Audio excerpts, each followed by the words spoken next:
factures énergétiques des ménages atteignent des sommets. Il en est de même pour le monde de l'entreprise et les institutions publiques. Pour les uns et les autres, la situation est devenue intenable. Des solutions à cette crise sont ébauchées à différents niveaux, européens, belges et régional. Sur le plan fédéral, par exemple, rappelons ainsi la diminution de la TVA sur le gaz et l'électricité, qui est passée de 21 à 6%. Ou encore l'élargissement du tarif social. Mais les décisions prises restent globalement insuffisantes.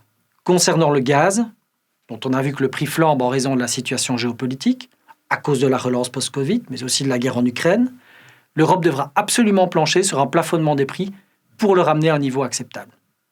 Ce qu'ont déjà fait, et sans attendre l'Europe, le Portugal ou encore l'Espagne. Le prix du mégawattheure en Asie est aux alentours de 150 €. En Amérique, on tourne autour de 30 € par mégawattheure. Il n'y a donc aucune raison d'atteindre les 300 € par mégawattheure en Europe.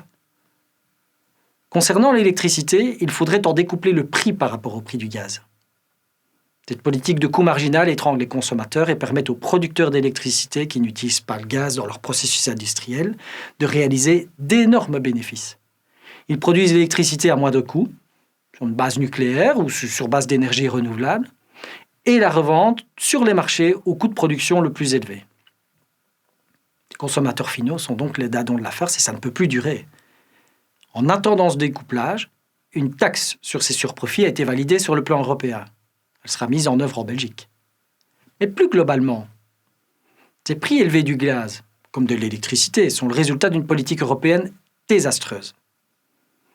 Car faire confiance au marché en matière énergétique est une erreur stratégique qu'il faudra impérativement revoir.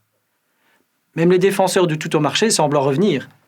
La libéralisation du secteur est un échec.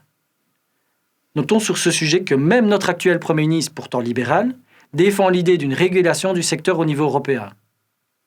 Allons même plus loin que lui. Le secteur énergétique est un secteur public qui ne peut être laissé dans les mains du secteur privé. La gestion du secteur de l'énergie doit être collective et démocratique et viser un objectif, la défense de l'intérêt général. Seul l'intérêt général peut garantir des prix stables, accessibles et basés sur les coûts réels de production. C'est pour ça que l'État doit reprendre la main sur le secteur.